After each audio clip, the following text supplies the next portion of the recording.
Tuition sir. Tuition centres ஓராண்டு நிறைவு அந்த விழாவையும் இப்போ கொண்டாடிட்டு இருக்கோம். இந்த அருமையான வேளையிலே நம்ம வந்து நம்முடைய 78வது சுதந்திர தின விழாவை நம்ம கொண்டாடிட்டு இருக்கோம். நம்முடைய சுதந்திரம் எப்படி கிடைத்தது யாருக்காவது தெரியுமா? நம்முடைய இந்திய தேசத்தின் சுதந்திரம் எப்படி கிடைத்தது? நம்முடைய இந்திய தேசத்தின் சுதந்திரமானது சும்மா கிடைத்து விடவில்லை. புரிஞ்சுங்களா? ஆயிரக்கணக்கான லட்சக்கணக்கான உயிர் தியாகங்கள் சிந்திய நம்முடைய தேசிய தலைவர்கள் சிந்திய ரத்தங்கள், துப்பாக்கி குண்டுகள் பாய்ந்த அவர்கள் மார்பில் பட்ட துப்பாக்கி குண்டுகள், சரிங்களா? அதுதான் வந்து இன்னைக்கு வந்து 78வது நம்முடைய சுதந்திர தின விழாவை நம்ம கொண்டாடிட்டு இருக்கோம். சும்மா கிடைத்து விடவில்லை. சுதந்திரம் என்பதன் பொருள் என்னன்னு தெரியுதுங்களா?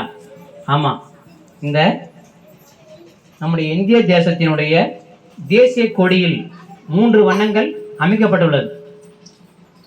வடிவாங்க போட்டிருக்கு இல்லையா?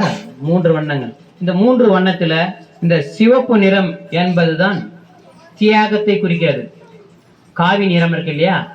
இந்த காவி நிறம் தான் தியாகம், உயிர் தியாகம். நம்முடைய இந்திய தேசத்துக்காக, நம்முடைய இந்திய மக்களுக்காக குண்டடிப்பட்டு சிறை சென்று உயிர் வந்து நீத்த அந்த தியாகிகளை வந்து குறிக்குது. அவங்க குண்டடிப்பட்டு சிந்தி அந்த செந்நீர் ரத்தம்னு சொல்லுவோம் இல்லையா? அந்த ரத்தத்தை குறிப்பது தான் இந்த காவி நிறம். இந்த வெண்மை நிறம் என்பது நம்முடைய இந்திய தேசத்தில் உள்ள அனைத்து தரப்பட்ட மக்களும் ஒரு தாய் மக்கள், சரியா?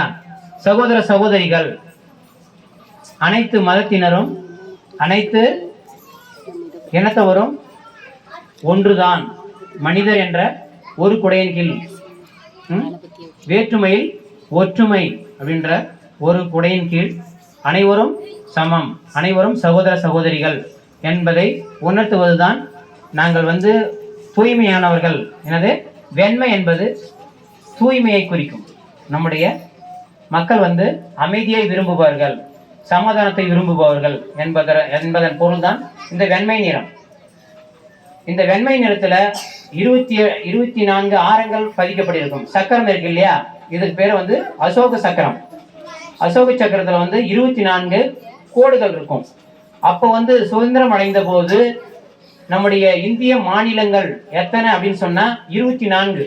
அந்த ஒவ்வொரு மாநிலங்களும் ஒன்னா சக்கரமா வந்து அமைச்சிருக்காங்க. அதுதான் வந்து அசோக சக்கரம்னு சொல்றோம். அந்த வெண்மை நிறத்துல இருக்குது. எல்லாருமே ஒரு தாய் மக்களாக நாம் அனைவரும் ஒன்றுபட்டு வாழ வேண்டும் என்பதற்காக தான் அந்த வெண்மை நிறத்துல அந்த 24 மாநிலங்களுடைய அடையாளமாக 24 அந்த சக்கரத்தினுடைய ஆரங்களாக பதிக்கப்பட்டுள்ளது. இந்த பசுமை என்பது நம்முடைய இந்திய நாட்டின் வளத்தை குறிப்பது.